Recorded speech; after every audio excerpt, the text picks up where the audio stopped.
الارسنال يعود من جديد ويضرب الليفر بالثلاثه وفوق انف جميع الحاقدين. الارسنال النهارده يكسب على ملعبه وفي وسط جمهوره 3-1. ماتش تكتيكيا من ارتيتا عالي قوي قوي قوي. الاهداف جت عن طريق بكايو ساكا وجابرييل مارتينيلي، والهدف الثالث عن تروسار بعد طرد ابراهيم كوناتي. ايجابيه في المباراه ديت ان الارسنال كسب 3-1 وهو اللي جاب كل الاجوان.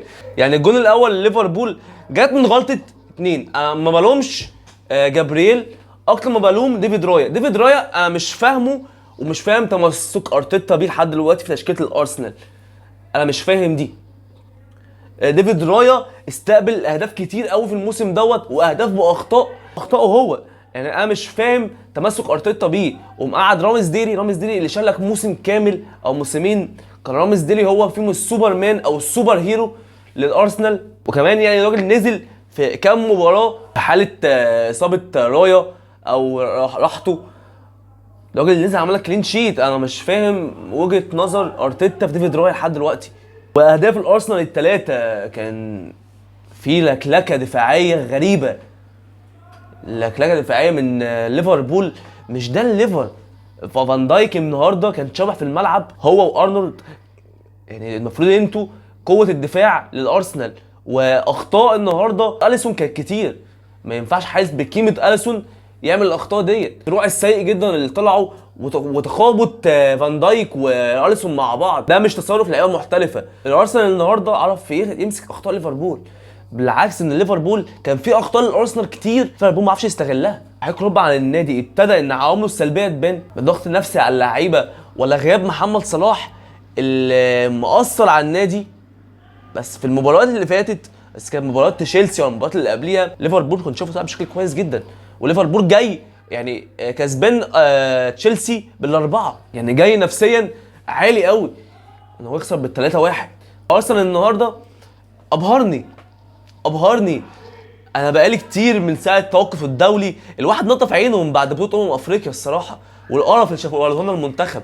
لا بجد بكايو ساكا النهارده قدم مباراه جميله جدا، اكتر ما اتقال عليها ان هي رائعه.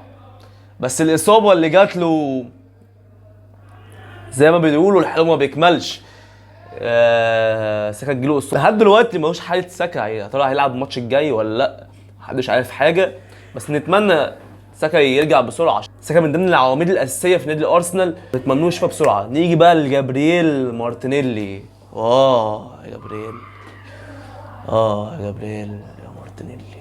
جابرييل مارتينيلي النهارده عمل مباراه جميله جدا، وعرف فعلا يستغل الاخطاء الدفاعيه لنادي ليفربول، وعرف يحط ليفربول في اخطاء دفاعيه كتير. يعني حاطط الجسم اللي حطاه مع فان دايك ولبس فان دايك واليسون في بعض ودخل هو بالكوره ولا اي حاجه. صباح الفل، السلام عليكم.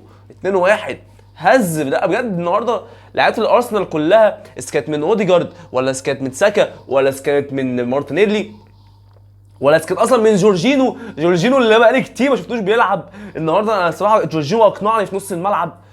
ووايت اداؤه جميل جدا. وايت النهارده فعلا اعاد الملاعب واعاد الارسنال. اللاعب اللي كان مظلوم في الارسنال بقى فتره كبيره، اللاعب كان مظلوم في الارسنال من فتره كبيره، النهارده عاد وشفناه. صليبه كان كويس جدا. اخطائه كانت بسيطه، من ضمنها الاخطاء الجون الاول ان هو كان بيحنكش او بيلحق على الكوره والكوره عدت من تحت ايد ديفيد رايا وكانت في كتف جابرييل ودخلت في الجون. الماتش الصراحه احنا طلعنا بيه من ايجابيات كتير واخطاء اكتر. اخطاء ان احنا الدفاع برضو الارسنال اتهز في كام كوره. ما ينفعش الارسنال يتهز. توتر دفاع الارسنال النهارده مع الكرات المرتده بان جدا. بس ليفربول الحمد لله ما عرفش فعلا تستغل الاخطاء. فالاخطاء اللي عملتها الارسنال ما بانتش قوي في الماتش عشان ليفربول ما عرفش يستغلها صح. ليفربول اثبتت ان هي بالشكل دوت لو استمرت كده مش هتعرف تكمل استمرار الدوري. الفيل هيرجع تاني فوق الشجره ومش هنقع المره دي زي كل مره. الترتيب قدامكم على الشاشه، ترتيب الدوري حاليا. ما تنساش الفولو والسبسكرايب.